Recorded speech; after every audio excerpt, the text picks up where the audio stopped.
Hey moms, it's me, Queenie, and you are about to enjoy the Empowering Girl Mom Show. We're about to get started, so please make sure you like, subscribe, and share this with your friends so that more moms know that we are here as a resource to support all of us in up-leveling motherhood. I look forward to joining you in just a minute. Don't go anywhere. We'll be right back. Hey moms, it's me, Queenie, and you are about to enjoy the Empowering Girl Mom Show. Hello, and welcome to the Empowering Girl Mom Show. I'm your host, Queenie Brown, certified master life and business coach, women's empowerment author, and a mentor to moms.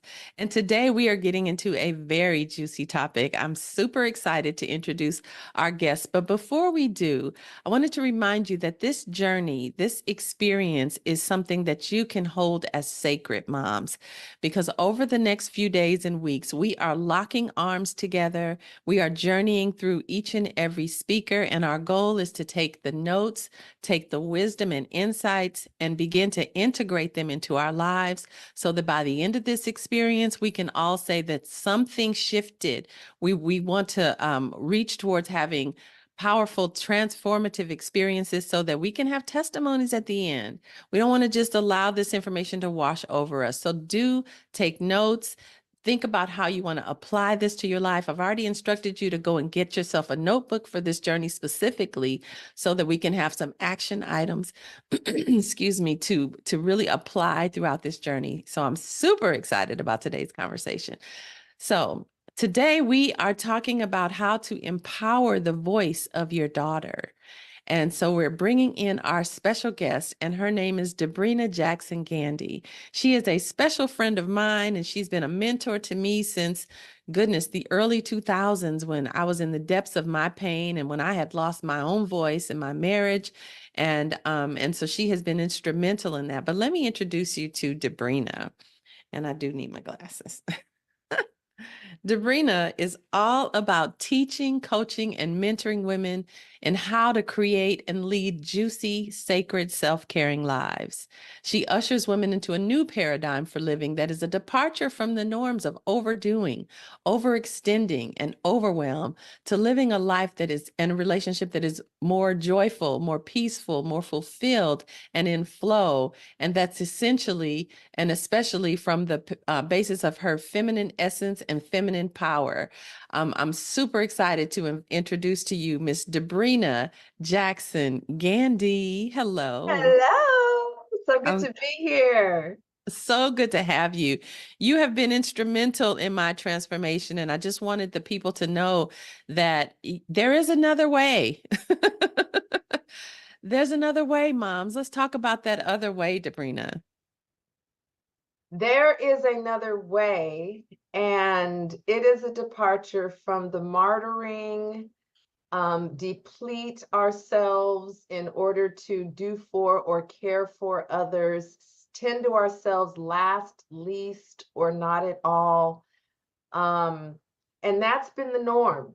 And when we look around, that's what we tend to see modeled and demonstrated by other women, whether it's our mothers or whether we're watching, sitcoms or movies. That same um, image is portrayed and reinforced over and over and over again.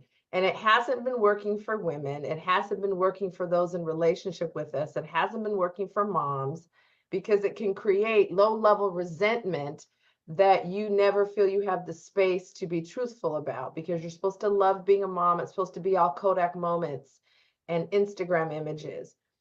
So there is another way, but it really does require an extraction out of that oh so sticky old norm that is the status quo, or let's call it the old status quo. Mm-hmm. And it's living as a sacred self-caring woman, a sacred self-caring mother, a sacred self-caring wife if you have a partner and you're in covenant marriage.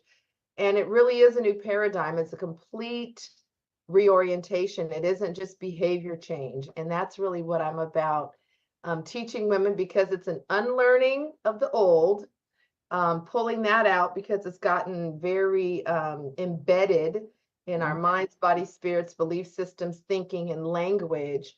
to a new way of believing, thinking, behaving, and showing up, and thus causing a different response of others to us. So it's a win-win-win all the way around to operate as a sacred self-caring mama.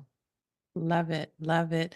So then I wanted to talk to you today about our voices, because one of the things that I found when I was operating in all of the other the other mindset of overdoing, ripping and running, and it's not something that I'm healed from. It's something that I constantly have to remind myself this is not the best use of my energy. And so what I realized, though, in the depths of all of that, is I lost my voice. I lost my ability to speak up for myself, to stand up for myself, to say what I wanted, and to demand the life that I wanted. And what in doing that, I had to recognize that that's a woman thing. You know, a lot of us really do. What's the word? We just almost hand over our voices in relationships. And then it makes it a challenge for us to be moms to model that healthy operation from that power for our daughters. We aren't able to do that. And Yep. so I'm even, as I'm communicating it now, I'm finding myself struggling with my words just to, to be able to stand in what it is I'm trying to say. So it's not something that you recover from fully. It's a constant opportunity to keep stretching yourself as you move through it. But I wanted to mention this because I've watched you with your daughters. I've seen how you have handled them. I've watched how you have encouraged them to bring their voices forward. And so you have a different way of managing your energy where that's concerned. And I wanted to just give you some space to talk about it. Wow. Well, it goes back a long, long way, right? We see the effects of it as adults, but the roots of it extend decades back to our formative years, age 7 to about 12, when our kind of woman, female identity was being heavily shaped and influenced. And I started being very, I was kind of ahead of my time in terms of my curiosity about life and asking questions and watching, adults around me do adult things and wondering, but why and how and what gets you to showing up powerfully? What has you, be in the shadows and be holding back? So I was studying that and paying close attention from a very young age. And what I concluded is I did not want to be following the usual norm, because I saw the outcomes. I saw, in a room with boys or in a room with men, the women would tend to be quiet or not raise their hands or not ask questions or not publicly contribute to the conversation. I saw that as girls got older, after about fourth grade, they stopped raising their hands as much in class. And I'm like, well, where is that coming from? It isn't just in a vacuum. There's some kind of interaction that is resulting in the pulling back of the girl voice or the woman voice. And so, as a transformational coach, I'm not just looking at the effects of things, I'm looking at the root cause. So I know if I'm a woman that has female children, I become the first version of the older, the first example of the older version of them right here in the household, because they're watching how I do woman, how I do mother, and how I do wife, if that's something they aspire to and choose. And they're getting their cues and their most powerful cues from me, because we live in this intimate space called a home together. So then there's also other influences, right? Media, TV shows, movies, all the streaming options now. And then the women outside of them, it might be church, it might be teachers, it might be coaches. And so what are all those demonstrations supporting? And in the workspace and in the business space, we do tend to bring our voices forward. So it's only in certain spaces where we tend to see the contracting. Definitely in our love relationship spaces. You might be a boss chick be a team leader, have a company, be negotiating contracts, voice is present, and then you shift to this different domain called being a wife, and all of a sudden, where'd the voice go? And or in friendships, where'd the voice go? So it's only certain spaces and types of relationships that tend to where we see that contracting. So I was aware of that. And so one of the ways that I wanted to counter that, and it came out of my own childhood when I was growing up. My dad always insisted on having these family conferences. And when I was growing up, I'd roll my eyes, oh my gosh, when is this going to be over? And those are the days where you had a real landline phone ring out loud, and there was no call waiting. There was not yet answering machine. So the phone would just ring and ring and ring, and they would just call you back if you didn't answer. So we might be having a family conference, and then the phone would ring, right? And as a young person, you want to answer that phone. And my dad was, we're not answering any phones. We're having this conversation. But I'm glad he didn't throw in the towel on it, because that very practice is one of the ones that I have brought to my family to help my daughters bring their voices forward. So we have meetings all the time for our jobs, for the organizations we're involved in. And why don't we think to have meetings with our family members, the ones who we cohabitate with? We live under the same roof together because we have been programmed to support relationships like that, communication, agreement in that space, only in the professional workspace. So it was quite genius what my dad modeled, and we had to participate in. We all had a chance to share. We all were listened to. We sat in a circle. In that case, it was, when I was growing up, it was around my dining room table, which was a circle. But in our family, we would sit on the floor in a circle. So we all equalize. There's no head of the table, or we all are on equal ground here, and our voices have the same weight.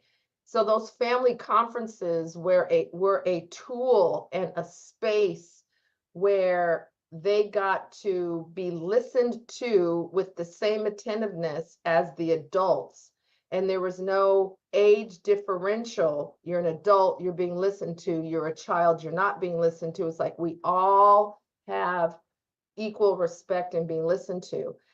And then they also, and then you had to just practice verbalizing something, right? There's no I'll pass. No, every family member will have an opportunity to share, and there's no judgment on what you're sharing. There was some structure, but there was no judgment on what you were sharing. So, and I can go into, what did the family, conference consist of, and how did you conduct it? How long was it? If you want me to, I would love to, please. But yeah, that family conference, those family conferences that started, we started having those when they were probably 7 or 8, something like that. And they've continued. And we still have them now, though they're adults. The daughter lives out of state. And so we bring her in via FaceTime so that she can be present for the family conference. Over the holidays, we get together. We're all here together. So we have a family conference. So we still do it. The structure, or the prompts have changed because now we're all adults, but the concept still remains. So yeah, that was one of the primary tools that we used starting early to help them learn how to bring their voices forward and know that their voices matter. Wow. As you mentioned that, I'm reminded that my mother tried to do that with us when we were kids. And there was something in me that just didn't feel safe to speak during those meetings. And looking back, I understand why. I had dealt with some molestation, and obviously when things like that happens and your child won't speak up, that's a red flag. As moms, we can start to probe and find out, well, why? And maybe it might be that venue that the child doesn't open up in, but maybe offline mom can reach into her heart and figure out what the deal is. because I wasn't able to even articulate it at that age. But had that been a consistent space, it might have been. So moms, that's for you, you power moms who are really trying to connect to your daughter's hearts and to recognize when things are showing up that maybe are telltale signs of other problems. Use this as an opportunity. Ask more questions, take it offline where it's just you and your daughter so that she might maybe feel more safe when it's just you. But Yeah. that's an opportunity. Wouldn't you agree? Oh, absolutely. And then also, with a family conference, you can decide what the questions or prompts will be. And they can start high level. So you work at getting more and more intimate and disclosing and let it be a gradual process. So for example, one of the standard formats in terms of the prompts that we used in our family conferences were one we would have a talking stick or some symbol that would be recognized by the person holding it as the one sharing. So it would be a visual cue. It could be a stick, it could be a rock, it could be a Mm. squishy ball. But it goes back to those village traditions of the circle, the council, the elders, the listening, the gathering of the village around the fire. And so that was kind of a representation of who is sharing right now. They have the rock, the stick, whatever it is, and that means we are now listening and they have the floor. Mhm. So one of the prompts is, what is something you want to share, an accomplishment or an achievement that to you matters for you? Hmm. And then secondly, is you then go around the circle and you give an acknowledgement to each family member. And then you also share from your observation, whatever it may be, an area of growth for them or improvement. So to hear your child saying to you, Mama, I think you could do a better job, da da da da da da, or it would be nice if you didn't, da da da da da da da, and you don't argue, you don't defend, you don't debate, you don't play the parent card. Mm. You say, thank you for sharing. I will do better. Without the look on your face too, right? Without the look on your face, no sarcasm in your voice, and all those other things, because they're watching that as well. Mm. And so it was an opportunity to not just praise or acknowledge, but to also deliver what, as adults, we say are the harder conversations. It doesn't need to be labeled harder, it's Mhm. just different Mm. conversation. Mhm. So then, if it's not charged and difficult and hard, to also share some feedback, and you got a chance to do it starting at age 7, 8, or 9, and you didn't have blowback, then once you're an adult, or once you're in high school, or once you're in college, or once you're with an employer, or you might be the employer yourself, or you might be an employee, you've been working the muscle of how to give and receive feedback and not get defensive. Mhm. So it was so useful to, and then that also gave an opportunity as a parent to give some feedback, and everyone's hearing it. This isn't like, in the privacy of, Mhm. another room. It's where everyone is hearing what everyone is sharing. Mm. And so Accountability. that would take a good, hour to for each person to share their achievements, and we'd all applaud or yay, that's so awesome. Then you acknowledge another person, an area for growth or improvement. Um, and then you would hand the talking stick or whatever is the representative object to the next person. So everybody would have a chance to go. We would usually open in prayer, we would usually close in prayer.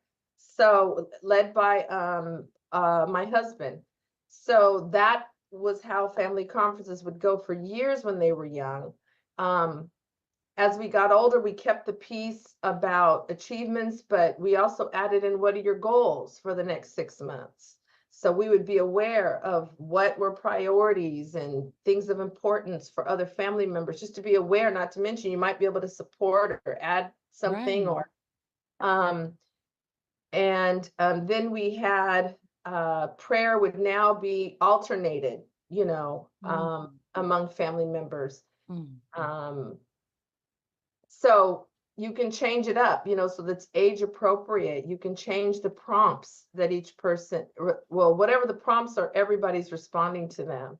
mhm, Or you might add in there where you ask each person, what's an area you're working on improving or growing in? And you get to hear what they think from their own self perspective. So it's really rich, and mm, it doesn't have to be, this huge, filleting myself open to share, things that I've kept in the dark. It can start higher level, easy, light stuff, you know, and then as connection and trust continues to build, then you can get to, um, the more intimate mhm, topics if you choose. mhm, But I see as they were growing up, the difference it made. Um, it's amazing. And even now as adults, I watch my youngest daughter as she interacts. She got out of college during COVID, so 2 years ago. She's in her second kind of full-time job. And watching how she brings her voice forward with with her boss who owns the whole company. mm, It's amazing. Um, I was, overhearing a Zoom call the other day, and apparently there's somebody that's out of town for an extended period of time in Europe. And so a lot of his responsibilities have fallen on my daughter, in addition to the other things she was already doing that were already had her almost at capacity. mhm. So instead of her just taking it and sitting there stewing in it and talking Right. about it when she's off the call, I can't believe that I heard her say. So I need to know what the priorities are, because this puts me over my capacity. Wow. Wow. 26, Like, I need to remember that statement. 26, saying that. Wow. And I then heard the response, okay, well, we can adjust some things, and here's what's now, and here's what we can move out to later. And Wow. but I heard her say that. And she's the youngest one.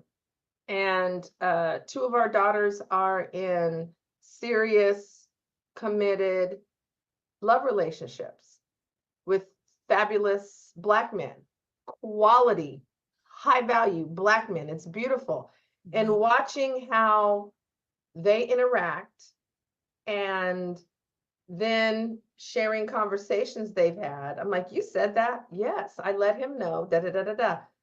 No attitude, staying in their feminine center, not Wow. wringing their hands. How do I say this? What I mean, bringing their voice forward. One of the youngest daughter, her boyfriend, well, both the boyfriends are sprung, which is just so cute.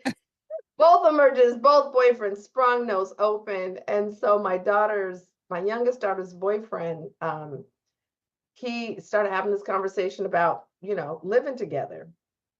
And my youngest daughter said, well, a couple things. I'm looking to, I live with my parents right now. The next place I live will be on my own. I haven't had that experience yet. So I'm not going from my parents' house to then living with somebody. Ooh, girl, that's That's smart. down the road. And she goes, secondly, for me, I would not even consider us living together unless I was engaged to you. And it's a little too soon for that. We just became boyfriend and girlfriend 4 months ago. Wow. So Wow. You better set some unquote. boundaries, girl. And so now he's very clear.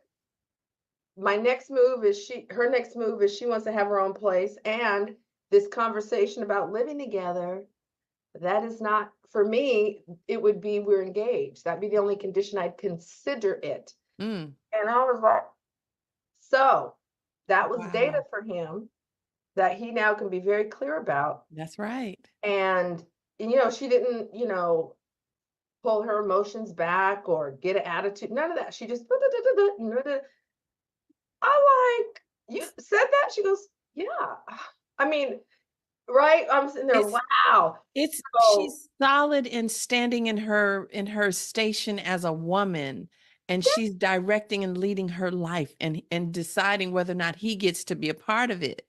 Not, oh, I just need a man and, okay, if you want me, I'll move in with you. What in the world? It's a whole right. different paradigm. I'm so grateful that you shared that. Isn't that Lord, amazing? go So, girl. but they also have been ear hustling because, I have this whole division of my company about love relationships. I'm a love relationships coach. Right. I've written, my third book is on that topic. So they also will joke and say, Mama, we've been ear hustling all these years. I'm Good. like, well, it's right, really good. I can get the women 20 years older than you to behave and show up like you all are in your 20s. Like this will be very good. So Wow. Wow. it's amazing. But I see the fruit. I Wow. see the fruit of that practicing bringing the voice forward. And So I can have stories and stories in school with teachers, with mm. coaches. I mean, just whoo, yeah. So that take now let's go back to the conversations, the family meetings, because for a lot of moms, it's going to be a struggle for them to sit and hear their daughters giving them feedback. It's going to be a challenge to have someone point out their flaws when nobody is ever doing that for moms. We don't allow it, most of us. We don't give space for that type of correction. So what would you advise these power moms? How would you advise them to manage themselves in the midst of receiving that kind of feedback? Well, the good thing is every family member is experiencing the same thing. So it's not Mhm. like, okay, daughters or children, give feedback to your parents or your mom. It's everyone is experiencing the same prompt. So no one's getting singled out or picked on. It's each person is having to work the muscle of giving and receiving feedback as part of, not the entirety of, but part of the circle. Now, if you want to choose some other prompts, you can, but Mhm. those were specifically chosen for our families as part of our family conferences so that our daughters specifically would get comfortable giving feedback to an older person in Mm. authority and Mhm. receiving it and not getting defensive. Because as Mhm. family members, you see a side of folks that, the public or in public spaces, people can't see. So getting feedback on as we live together, interact together, and are in this home dwelling space together, that feedback will be very different from someone who just sees you in a classroom each day or in after school sports. Mhm. So everybody gets to grow that muscle. And a lot of times, especially as our kids, come out of childhood and they now move into preteen and teen, it's like, I don't know what my girl is thinking. I don't know what my son is Mhm. thinking. I don't know what my kids are thinking. Well, here's an opportunity. So we either want that or we're just saying it and we don't really want it. And Mhm. so create prompts in the family conference that will give you, insight Mhm. into your children and them insight into you. I mean, you might ask, what's most important to you right now? It doesn't have to be this, profound, and everybody gets as part of their prompts. What's most important to you right now? What is your main focus right now? Mhm. Um, that's more of a older, a teen question, a 7-year-old, like, what's important, most important to me right now? What, Right. so the prompts always need to be age appropriate for Mhm. everybody in the circle. But that's the beauty of it. You might have one family conference where it is about feedback and acknowledgement and celebration of, self-determined achievements that people can, everyone gets to applaud and hear. And next time the question might be different. What did you learn? Mhm. A powerful learning since our Mhm. last family conference, or so it can change, but I think that is a good one for parents in Mhm. general, Mhm. just to create the space for their kids to give feedback. But Yeah. it's also to acknowledge. You noticed I had both in there. Right. It wasn't just one or just the other. And as adults, it is amazing to me how challenged people are with giving feedback to other folks. They'll just, oh, I'm not going to say anything. If I could get $10 for every time I've heard Mm. that, or when I asked, did you say something? No. Mm-hmm. So if that muscle had Mm. started to be developed at age 7, 8, 9 for a girl, then as an adult, it's not a thing. And people will say Yeah. to me, oh, Debrena, you're so good at having um, courageous conversations. I'm like, let's take the word courageous off of it, making it be this extra hard conversation that needs all of this moxie just to get some feedback. Like, calm down. Stop making it be like this huge thing. You know, even Right. our language, challenging, courageous conversation. Stop it. You Mm. know, it's a conversation with a certain nature of communication. Mm-hmm. Now, there's effective ways to do it. So the chances of it being received are higher. Mm-hmm. That's the whole point. You want it to be received. So it isn't just, here's what I'm going to say. It's like, well, hold up. How do I say it so this person receives it best? Right. Um, Then so you also yeah, have that filter of mommy guilt.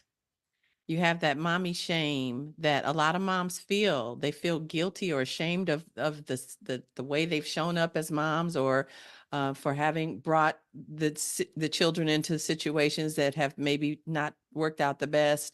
There's a lot of moms who are not necessarily recognizing that there's room to forgive themselves, and so they put up a wall. And so what would you recommend? How would you advise a mom who is ready to start having these types of conversations, but's looking through the eyes of her own inadequacies as a mom? yeah. Um, well, that's not my own experience, mommy shame or mommy guilt, but those are powerful low-level emotions. Very powerful because they have a very low and slow frequency. And you either have to clean and clear them out of your system, or if you are more spiritually mature, then you transmute them. So forgiveness work is an opportunity. I call that healing 101. There's so many powerful healing modalities, which is different from therapy, which is different from counseling. Healing has its own distinct characteristics. So healing 101 to me is forgiveness work, which is really personal liberation work. And so in a family conference circle, for example, you may become maybe painfully aware of some areas to heal because you're defensive, or it felt like you just had a very sore bruise poked. Mm-hmm. Um, or you may be surprised that you were able to hear it and you didn't get defensive. Mm-hmm. Um, but when we hear feedback about self, it really is a good gauge for us to see what is still unhealed or sensitive or an active hot button. Because when we've healed something, we hear it like yet more words, not like Mm-hmm. personal attack, not like Right. personalize it, not like trap it. And so just like I could say the sky is blue, we don't get all activated and worked up. Mm-hmm. So can we get to that point when we're hearing feedback where it's words that are giving us data Mm-hmm. versus that's an attack and how, so it lets us know also where we have personal healing work to do. And 99.9% of us have major healing work to do because we haven't done any. Zero. That's right. We haven't done it in church. We haven't been led through a process in church where, as a spiritual space for transformation, which is what the Bible's message is all about, Right. is transformation. But we haven't been doing transformational work in church. It's just the darndest, craziest, Imagine that. hypocritical thing. I mean, it's crazy. So we haven't been doing healing work in church. We haven't been doing it in our book clubs. We haven't been doing it in our soror meetings. Where has it been? We haven't been doing it in our personal life. We haven't been doing it in our workplace. We haven't. So where has it been occurring? It hasn't. So here we are, you know, 20, 30, 40, 50, 60, 70 years of life, no healing work. That would be having a toilet for 40 years, 50 years, 60, that you never flush. And even to go 1 week and not flush a toilet, we go, ugh. So now imagine decades. So what kind of emotional poop has built up in our minds, bodies, spirits, and wounds as women? We hold a lot in that spiritual space that's built into the female body design and female human design. So it's a big deal, because it isn't just about, ooh, I got activated, or I have mommy shame, mommy guilt. Okay, knowing it is not enough to clear it. It's a place to begin, but I'm hearing a lot of women say, I know I need to heal. I'm like, okay, stop talking about that you need to heal and do the healing work. So we're starting to narrate about needing to heal. That's the new 2024 thing I've noticed is going on. Like, oh, to admit that I need to heal is this. That's a beginning. That is square one. You just stepped up to the starting line. And so don't confuse stepping to the starting line with running the race. And so just talking about healing, we somehow think it's the healing work. And it's not, but it is a beginning. So anytime you have brought a whole human through your body, and you are raising a whole living soul, then there is going to be healing work. Absolutely. From our own journey from daughter to mother. Right. And then our journey as mother of another female soul. And so it's ongoing. Right. And the things we don't heal, here's the deal. The things we don't heal, we pass on to our daughters. They don't go away. That's what generation, I don't call them curses, generational patterns are patterns that aren't necessarily healthy, that didn't originate with a person. They were inherited. They were passed on and along. So, power moms, we have a chance to be where the buck stops. And to create a new pattern, and not the one maybe that we inherited or were brought up in by mothers that didn't know better, mothers that didn't know about healing work, but they were going to church. So, and healing work is up for everybody right now, because in this country, we haven't been doing it. We have a materialism ideology, so there hasn't been value or credence given to the spirit. And we've ignored it. And now we have mental issues, relationship breakdowns, financial breakdowns, fentanyl crisis, homelessness, and all these things that start as spiritual issues. And now they're plaguing our culture. And the only solution is a spiritual solution, in my estimation. And I agree. Personal healing work equals collective healing. And that's the only way it happens. Now, it can be done in a group, but the healing itself is still a personal experience, whether it's done individually or in a collectively, in a collection of people. So that's up for all of us, not just mamas that, may be dealing with some mama guilt and mama shame, which is not uncommon, by the way. Yeah. And the truth is that we really are the first generation of women embracing the whole concept of healing. Our mamas didn't have, think about the stigmas around therapy before this generation. People didn't go and tell their business. They didn't want to talk and put it out there. It was frowned upon to even share that you were going through anything. And so now that we are in a more liberated posture as women, we can actually talk out loud about our pain and really process and heal through things. We need to make it a collective effort that all of us make the decision today. I am no longer going to carry my wounds as badges of honor, but instead I'm going to step into a space of recognizing that I can take ownership of my healing, and I will do that. I will make those deliberate choices. I will allow myself to forgive. I will allow myself to look in the mirror and see myself the way God sees me, not in a critical, judgmental space, but honoring the fact that I moved through whatever I had to move through and grow through to become the mom that I am today. And my daughters need me to heal. They require that I step up and focus on my own heart healing. Yes. So Mm. I'm so grateful for you. Go ahead. As you were sharing, yes and yes. And as you were sharing, a thought came to mind, and it's something that I recently did. Our daughters are 30, 28, and 26. I think I got that right. Um, and I realized that I had never asked the maker of me, who allowed these children to come through my body as the portal to earth, and I was thinking of my oldest daughter when I asked this question during my prayer time, why did this soul, this incarnated soul, in the name of my daughter, choose me as her mother, this earthly existence? I'd never asked that question before. I've asked, how can I be a better mother? How do I handle a situation? But I never said, why did this soul choose me as the medium for coming into this lifetime? Wow, that and the answer that came through during that prayer time in the meditation receive portion of my devotion time, it was a perspective different from other versions of asks that I had Mm. put forward.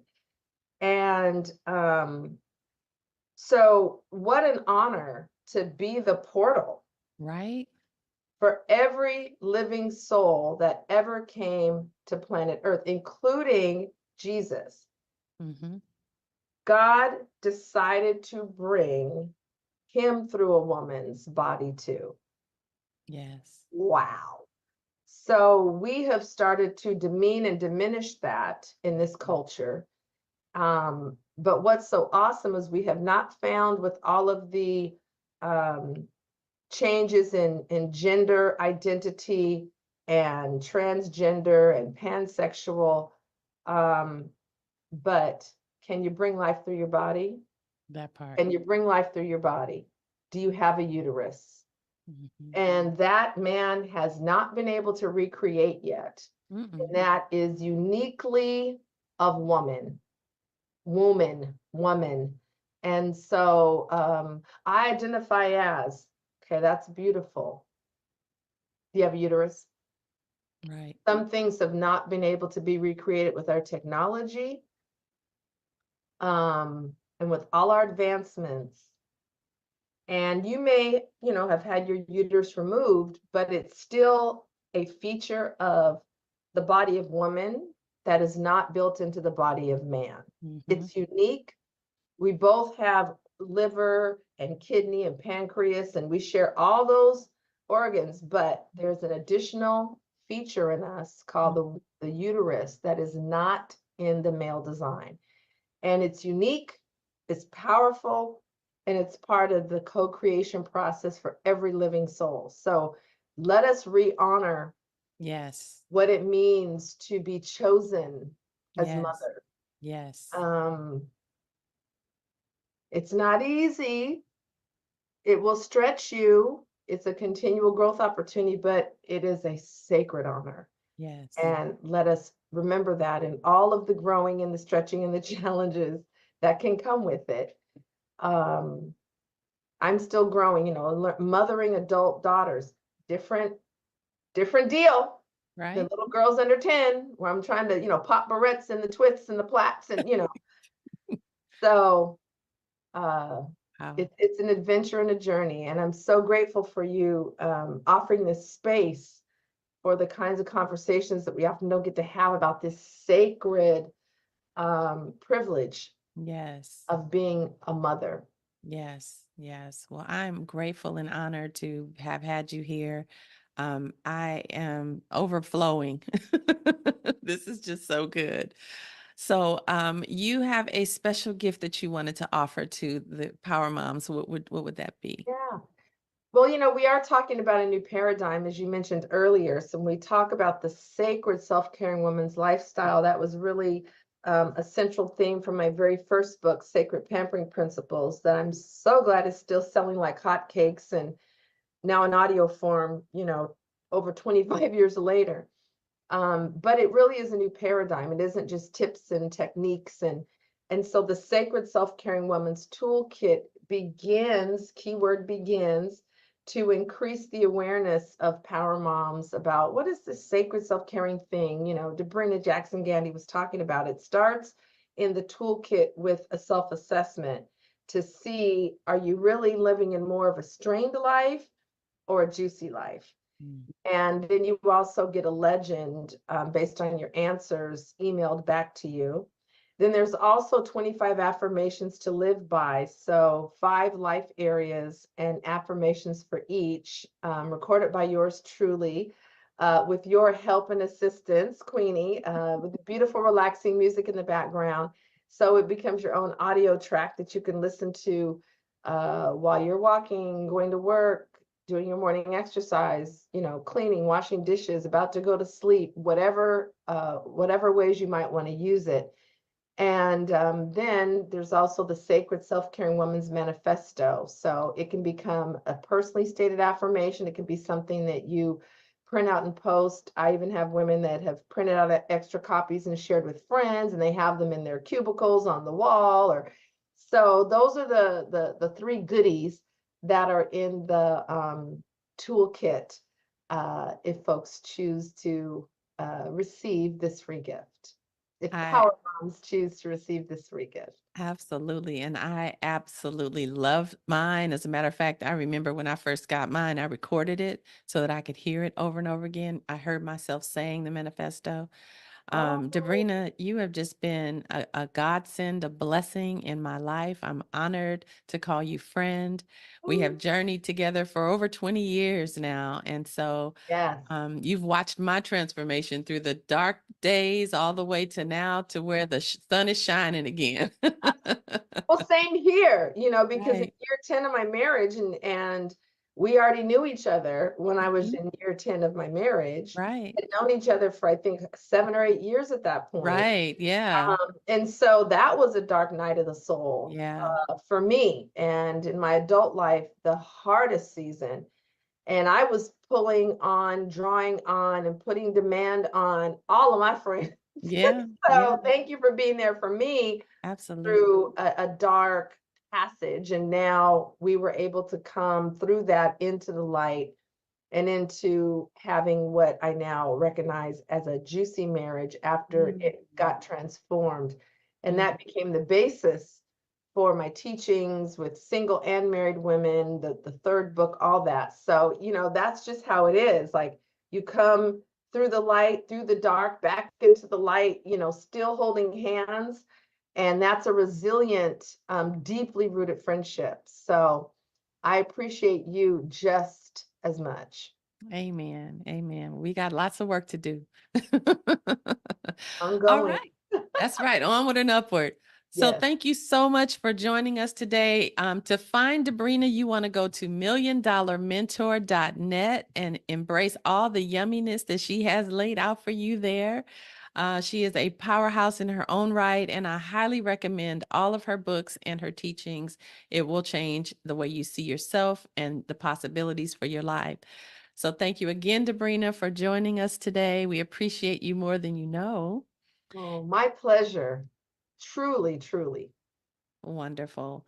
All right. So, Power Moms, make sure you take your notes. What are you going to implement and add to your new program? I'm definitely going to implement the new family conferences. I'm going to think about some prompts that I can do with an 8-year-old and an 11-year-old.